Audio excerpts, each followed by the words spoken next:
السلام عليكم. وصفتنا اليوم هي المبرجع، تجي طرية وخفيفة، تجي تذوب في الفم. إذا لهذه الوصفة واش نحتاج؟ عندنا كيلو مقارين، خليو يقيو زوج صباع نكملوهم بزيت، وزوج مغارف نتاع السمن، عندنا 3 كيلات شيشة متوسطة، عندنا قشور القارص، وعندنا الملح. نحكو بين يدينا هكذا باش هذاك الدقيق يشرب هذا كامل اللي دام، نحكوه مليح. انني حكيته مليح مليح، هنا باك سرعت الفيديو. ومن بعد نضيف له الماء، وندخل هكذا باك بصباعي، ندخل باش نتحصلوا على عجينه طريه، ما ندلكوهش، غير بصباعتينا باك هكذا ندخلو. والماء على حسب الشيشه، كاينه شيشه اللي تشرب، كاينه شيشه اللي ما تشربش.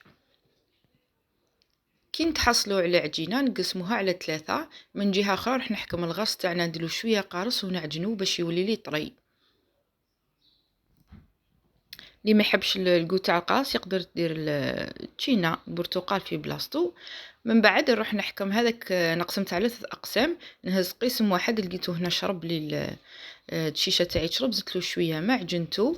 من بعد قرصتها هكذا دائره، درت فوقها الغرس، ومن بعد زدت فوقها القسم الاخر تاع العجينه، ومن بعد زدت الطبقه الثانيه تاع الغرس، انا درتها تاع زوج طبقات.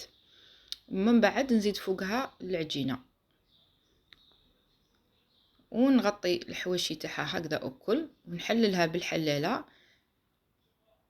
نغطيها بشكاره باش ما تلصقليش. من بعد نقسمها هكذا مربعات.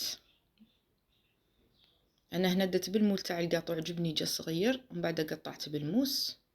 نعدلها الحواشي تاعها هكذا، شوفوا كيفاه جاو زوج طبقات تاع الغرس، جات هايله. من بعد نطيبها في المقله، نطيبها على الجهتين، ما نكثرلهاش تقلب، نطيبها خطره من وخطره من حتى تحمر لي من الجهه باش نقلبها. وها هو الشكل تاعها النهائي.